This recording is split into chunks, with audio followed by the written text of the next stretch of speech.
This bottle's like a holographic sticker on the front. It's kind of retro, kind of dig it. This is the latest Bardstown Bourbon Company Discovery Series, Lucky number 13, which gives us a new twist by utilizing Hungarian oak. Now, I know how much folks love batches 11 and 12 like I did, and while some of the same components were used in this one, the maturation flavors are vastly different. How different do they taste? How is it? Is it worth the money? Come right back. It's the Mash and Drum.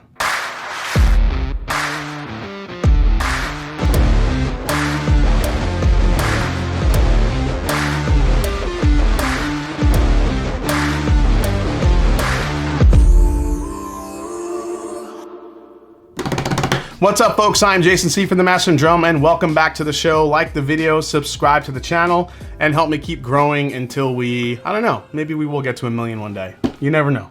So the Discovery Series from Bardstown Bourbon Company has always been guided by this pursuit of innovation, experimentation, and they are continuing that tradition with Lucky 13. Now, like the last two releases, I'm sure most folks would be happy to know that Discovery 13 is made up of all Kentucky straight bourbons aged between 8 and 15 years old.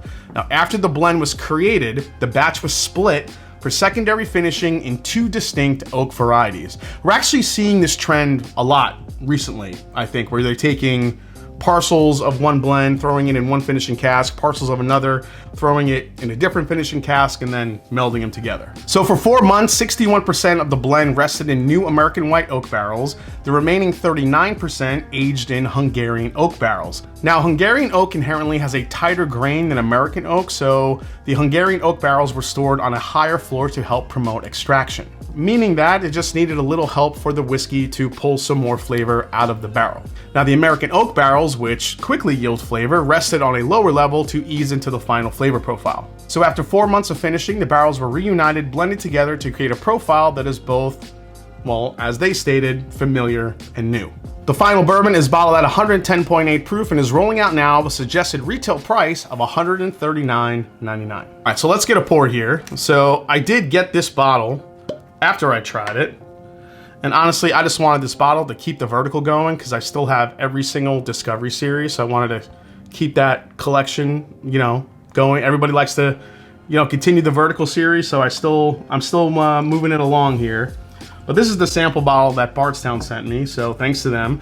And again, we'll always tell you guys when I get samples, this was a sample from Bardstown Bourbon Company that they did send over. The first thing that jumps out of the glass is the color. I mean, it's dark. This is a very dark whiskey, yields a great color.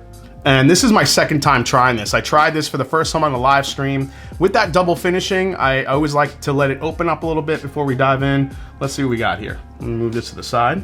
Now, as I'm tasting it here, I'll throw the blend details up on the screen. You guys can see exactly what's in it. You'll see those different mash bills that are probably pretty familiar to you, so you know pretty much what's in it. So, all right, let's dive in here. So the nose on this one is pretty familiar to what you would think with, traditional bourbon notes. I really feel like you get a lot of caramel, you get a lot of vanilla here. Definitely some oak spice involved here. I feel like you get a little cinnamon red hot candy on the nose as well.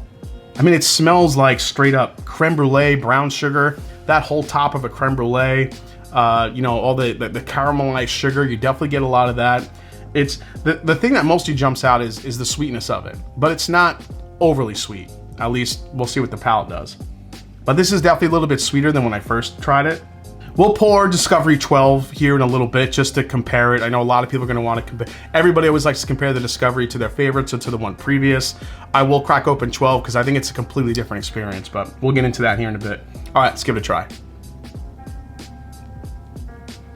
So at 110.8 proof, it does come in pretty light, but it also comes in very sweet.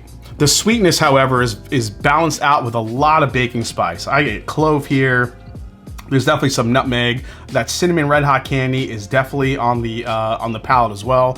Plus, there's a hint of smokiness I get. I'm not really sure where that's coming from. Is that being imparted by the Hungarian oak? Is it the American white oak? There is a little bit of a barrel char note right on the mid palate for me. It's actually just a twinge drying, but I do enjoy the flavors of this blend. Again, it's a sweet sipper.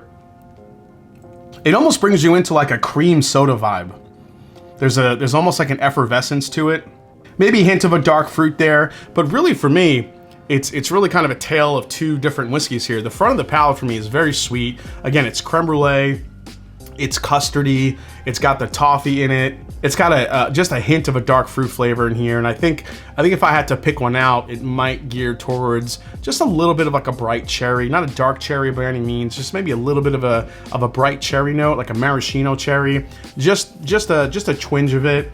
I think that you usually get a little hint of an orange peel, especially with Bardstown Bourbon Company. I feel like I'm getting that here a little bit, but I think the Hungarian oak, which I've had before in Found North utilizes a good amount of Hungarian oak in their blends. And it does, they talk about Hungarian oak imparting a big spice punch to the whiskey. And I think that's what it's doing here. I think the best part of this whiskey is the finish. The finish just goes on and on. It's still going. It lingers. It's bold, it's peppery. Again, it gives you that little effervescence that I was talking about, where it gives you a little cream soda finish to go along with all that baking spice. But the more you sip this, I do think the sweeter it gets and the easier it gets. Again, 110.8 proof is nothing to scoff at. I mean, it's a good proof point. But I do think the sweetness of this and how easy this becomes to sip makes this quite a dangerous sipper. But all that creaminess it has, the creme brulee, all of that, all those amped up sweet flavors, really I think is what I think people will love about this. Now the baking spice portion of it, the back end of this is where it gets a little tricky, because it gets into this spicier flavor profile, the oak spice, that hint of a smoke note, I think that's there as well. It's a really well-balanced whiskey. It just depends on, what those balanced flavors are, for you personally. Yeah, now this is becoming creme brulee with some orange peel on top. And then it's just dusted with nutmeg and cinnamon red hot candies. And again, that spice that it has, that black pepper. From what I remember, this is completely different than batch 12. So let's test that theory. All right, so batch 12 Discovery was a favorite for a lot of people, including myself. A lot of people love this bottle. They didn't make as many as they normally did, but there was a good amount of older whiskey in here, and mainly there was some good old Wild Turkey in there. So I think that's why I liked it so much. But I know everyone immediately is going to want to go compare it to the one previous, so I'm just going to do that for you here a little bit, so you don't have to take your bottle out if you don't have to. But if you want to, it's always fun. When you go back and forth, you realize how actually sweet the Discovery 13 is compared to the 12. I think the 12 has a lot of sweetness, but it's just a different sweetness. The Discovery 12 is sweet oak, and it's actually a lot more fruit forward than Discovery 13 is.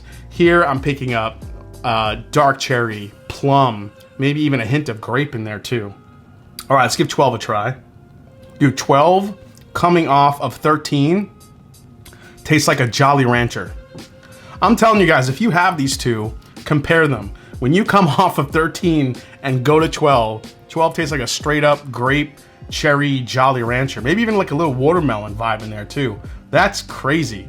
It's crazy what happens when you compare whiskeys and how one brings out the flavors of the other. All right, let's go back to 13. So 13 is definitely, I think, sweeter, but like I said, it's a different sweet. It's not nearly as fruit forward as 12 is. Now 12 comes in at 115.2 proof, so I think 12 has just a little bit more punch to it, but it's like a fruit punch flavor, literally a fruit punch, whereas 13, there's a darker, more traditional dark caramel, oak spice, and those type of flavors in comparison to 12. I will say the 13, I don't think it's as bold as 12. I don't think it's as in your face as 12 is. It's definitely not as fruit forward as 12, but I do really like the sweet flavors and I like the spice of this one. All right, let me think about this one and we'll go to a final breakdown. All right, final breakdown of the Bardstown Bourbon Company Discovery Series number 13. Price for this one, $139.99. Resale market value, I've already seen these going on resale for about $200 at the highest. I think that's even come down to about $170, $180 in some circles. And as far as availability, these were pretty much limited, but I think in the recent years, especially with buying kind of declining a bit. These have started to sit around a little bit more. I don't think 12 sat around too much as soon as word got out how good it was. I think a lot of people scooped that one up and it just kind of disappeared. This one, however, I think might have a chance of sitting around more. So I'm not gonna say limited, I'll say it's gonna be average. Value for this one at $140, say $150, maybe close to $160 with tax, depending on where you live. I'm gonna say the value here is below average. I just don't think there's enough here for me to be like, yes, go spend 150 bucks on this bottle. I do enjoy the flavors. I think they're pleasing. I think they're good. But for 140, say 150, I think there's a lot of other finished whiskeys that are on the market that you could probably find for a better price than this. Not saying it'll be the same, but I just think given the market where it is, I think this is a little bit below average where it should be. Most I pay for this one is definitely going to be retail. I would not pay over retail for it. So if anyone's trying to upsell you on this one, yeah, don't go for it. As far as alternatives go, this one might sound weird, but I think a good alternative to this bottle might be the Maker's Mark, like the Heart release, the Keeper's release, even the Private Select picks where you have different staves that offer different spice points, that offer heavy cinnamon, that offer fruit, that offer some of these different flavor profiles that I feel like you could find in this a little bit. And those are a little bit cheaper, and Maker's Mark Private Select picks are pretty much everywhere. So I think if you find the right one, you could get that cheaper than this. And I think you get pretty close. Even though that's a wheated bourbon, I still feel like you can get somewhat close to the profile in here, given you have, this is a double finish, you have American oak, you have Hungarian oak, while you have some different finishes with those staves in the Maker's Mark Private Selects. I think you can get kind of close to this. And lastly, this is a skip, a try before you buy, a buy, or buy and back it up. This is borderline, but I think I'm gonna have to scale it back and say try before you buy. Again, if you're expecting this to be what 12 was, even 11, I don't think it really gets up to what 11 was and what 12 was. That's more of your, again, we all want to jump to, compare it to this one, compare it to this one. And I get that part. It's part of what every bourbon drinker likes to do. However, you have to remember that Discovery Series is about experimentation, trying different things. And I think what they tried to do here is successful. However, with that said, is it going to be a fan favorite? I don't know. I think the sweet flavors are great. The balance and the finish of this are the best parts of this whiskey. I think it's very well blended. Danny over at Bardstown Bourbon Company always does a fantastic job. I just think for 140 bucks, I'm not sure this is going to wow enough people to spend that money. So I think before you spend the money, try to get a sample of it, or go to Bardstown Bourbon Company, try it at the bar first before you take that wallet out. All right, guys, hope you enjoyed this review for the new Bardstown Bourbon Discovery Series number 13. Hope you enjoyed it. If you did, hit the subscribe button below. Please hit the like button. And if you haven't yet, find me on Instagram. Let me know down in the comments if you were on the fence about this one. Were you waiting for reviews to roll out before you pulled the trigger? Or did you buy it already? Let me know what you think. And as I always say, it's not about the whiskey. It's the people you share it with. Cheers, and I'll see you next time right here on The Master and Drum. Cheers, folks.